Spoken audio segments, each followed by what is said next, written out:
first show you how easy it is to run RHEL on AWS, integrate that operating system instance into our insights management technology that's available to all RHEL customers today. And then within that insights technology, I'll also show you an example of what we call the image builder service. That's really there for people who want to utilize cloud access, because it's an area where you can build an image, one single golden image for your operating system of RHEL for the particular version you need, but build it for AWS and other on-premises environments you might need, maybe a QCOW image, and those images will be built and made available specifically for the technology domain you want to deploy those technologies to. So let's move across to an illustration of how easy that is. So one of the nice things on AWS console today, I'm logged in as a demo user in the AWS console. Hopefully you can see that. Let me just expand a little. One of the really nice features that I've been using more recently is the ability to look at my global usage of instances in AWS. And as you can see here, I've got some instances running and they're in different regions. If I drill down, I can see that I'm running one in Ireland. It is an EMEA demonstration after all. But because I wanted to show the power of the cloud and the capabilities with deploying Linux, I also wanted to deploy an instance over in the US. So I can go in here and start looking at that technology that I deployed earlier in the United States, in that region, and I can start analyzing what that technology is doing. If I then go to my command line here, I've deployed that instance. I actually deployed it this morning earlier on. I've logged into it using Elastic IP and my SSH keys, etc.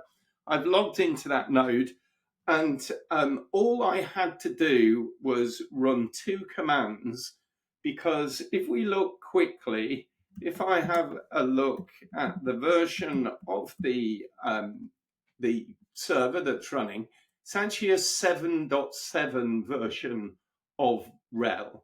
All I did was go into the launch instance within the region that I wanted to deploy at North Virginia, picked up RHEL Enterprise Linux version 7 and took the latest version 7.7 instance for the operating system to work on RHEL. Took a few moments to boot up and it loaded. Now, importantly, in version 7, in fact, up to version 8.4 of RHEL, there was a couple of administration steps I need to do to be able to integrate this running instance of RHEL with my insight management platform. So first one is subscription manager, register. Okay, so that makes sure that my Red Hat Enterprise subscription is understood to be available on my Red Hat support portal. That's important because when you start up a instance on AWS, you actually register with a service that Red Hat and AWS run on your behalf on AWS of an update service called Red Hat Update Infrastructure, or RUI. That means it's not registered directly with Red Hat. Your support relationship is straight to AWS, and you get your updates and fixes from that RUI infrastructure. So that subscription manager register makes sure that Red Hat understands you're running RHEL on AWS. And then simply all I have to do is, if I can remember to search, do a insights client register, and that then pushes this instance to send information about itself across to our Insights SaaS service. Now, Insights is a software as a service platform. It actually runs on AWS, and it sits there waiting for secure information to be passed back to that service for us to be able to manage that instance, at least understand what's happening on that instance remotely. I've now gone across to console.redhat.com. That's the portal into that Insights SaaS service I was talking about. Earlier on, I set up an integration between my AWS account and my Red Hat account under Simon Briggs here. I then am able to go in here and pick up my Insights service dashboard. And you can see here, I've registered those two machines into this environment. They came across with the standard naming convention if you look across here with the IP address. But because it's a management tool, I quickly changed the details. You can even drop the instances down into groups according to how you want to organize your management of your environment. But importantly, we can see here that those instances have spoken to my environment, and the last scheduled update was 4 hours ago. Let's go back to the dashboard though, and really pick into why I'm saying to you this is valuable.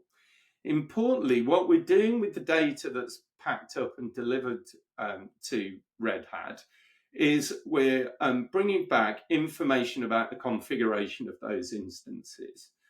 The reason why I deployed version 7 instances is actually I know there are some configuration weaknesses in the initial builds of those version 7 nodes.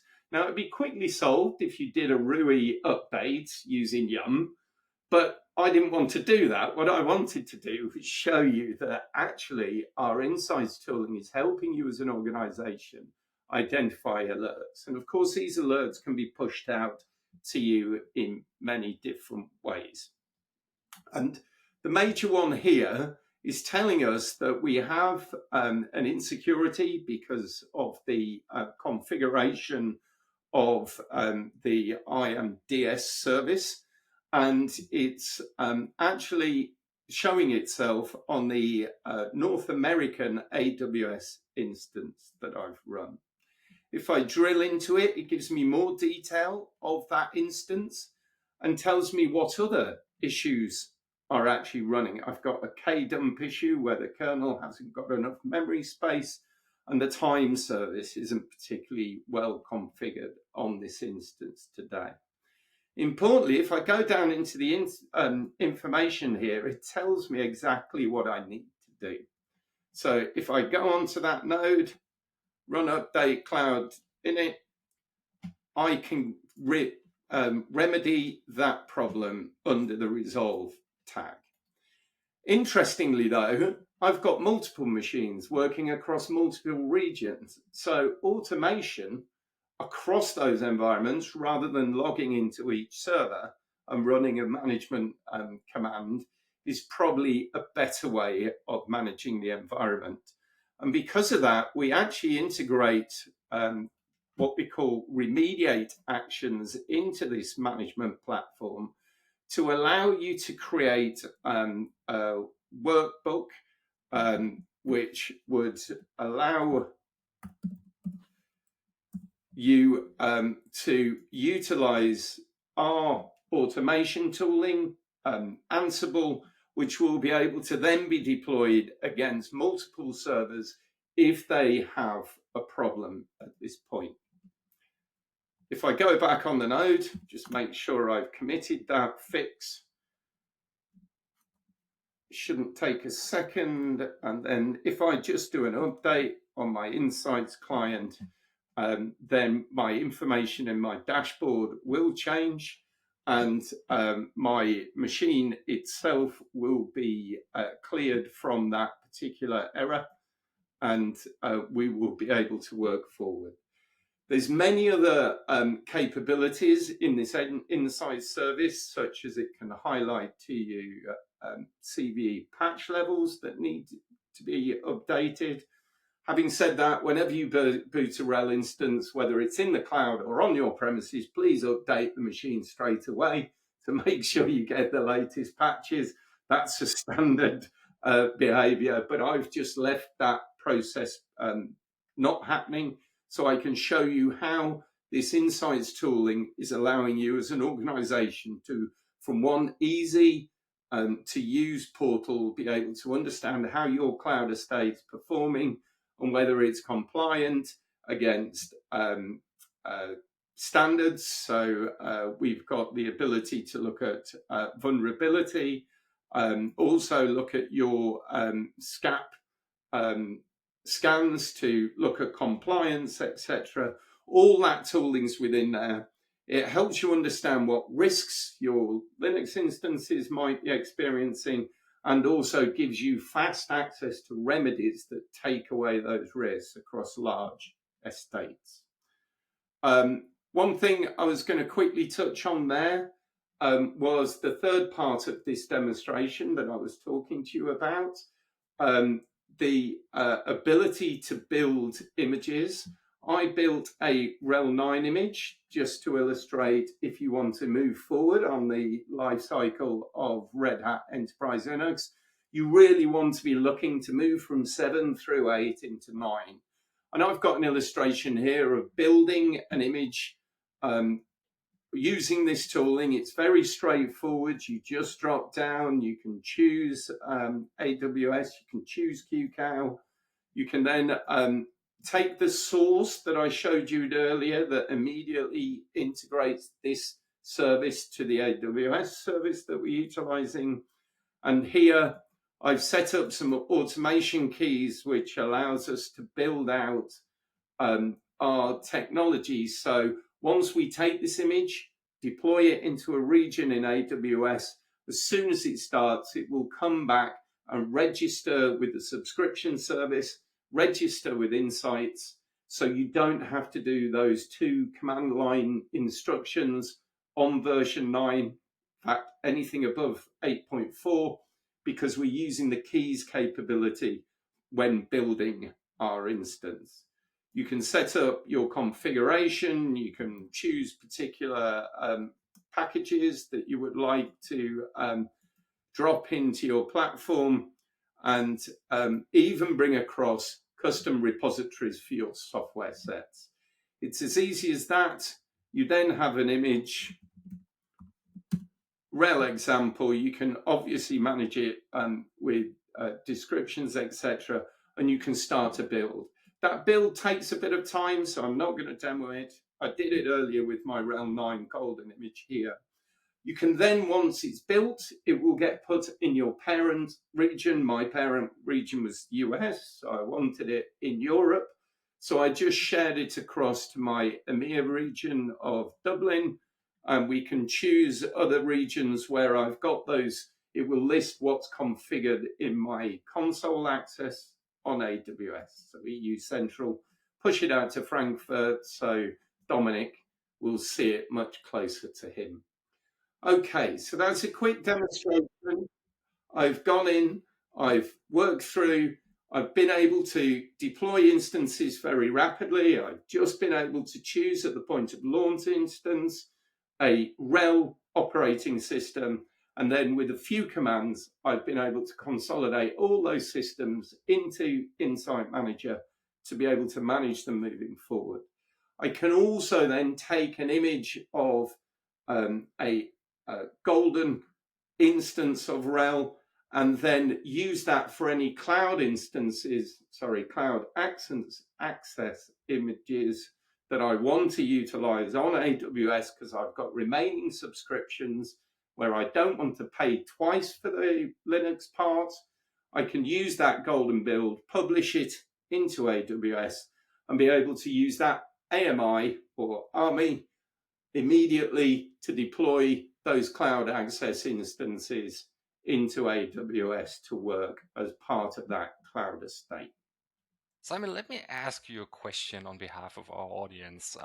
So when I Please do. recap, you say I log in to the hybrid cloud console at Red Hat. I link my AWS account once. That's a one-time task. And afterwards, I just have to run 2 commands on my operating system, and they appear in Insights, and I have all these features available, right? If it's But RHEL 7, if it's RHEL 8, you don't even have to run those two commands. Well, even 8.4. even better. The most important thing, how much does it cost our customers? Is it available in the PayG subscription? Yes, absolutely. So every RHEL instance comes with the ability to be registered with this Insight service. Also, customers can choose if they're using satellite management in their estate with RHEL on premises today.